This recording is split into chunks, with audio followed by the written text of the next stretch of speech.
Ish presidenti i Kosovës Hashim Thaçi, i cili ndodhet në qendrën e paraburgimit në Hag, që nga nëntori i vitit 2020 është duke u gjykuar për krime lufte dhe për vepra penale që lidhen me pengimin e drejtësisë. Gjatë një fjalimi të fundit, Thaçi kritikoi vendimin e mbajtjes së një seance të rëndësishme gjyqësore pikërisht në 28 nëntor, duke theksuar se kjo datë ka një domethënie të veçantë historike dhe kombëtare për shqiptarët. Por nderuari zoti gjyqtar, është me interes që në këtë gjykatë të mos ndodhin gjëra që nuk lejon të ndodhin në shtetet uja përkatëse.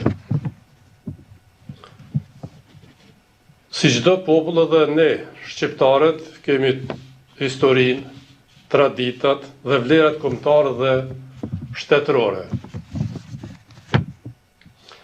Mendoj se caktimi i kësaj seance pikërisht sot me 28 nëntor do duhej evituar. Mbajtja kësaj seance pikërisht sot me 28 nëntor për mua dhe çdo shqiptar është befasi jo e mirë. Nderuari gjyqtar,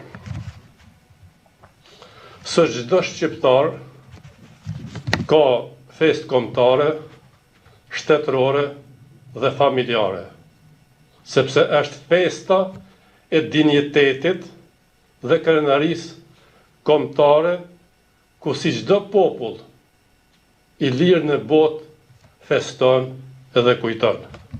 Sot, çdo familje shqiptare dhe institucion edhe i Kosovës edhe kujton edhe feston. Prandaj, mua nuk më mbetet tjetër, veç t'i uroj shqiptarët për festën e 28 nëntorit të festojnë bashkuar, krenar dhe me dinjitet.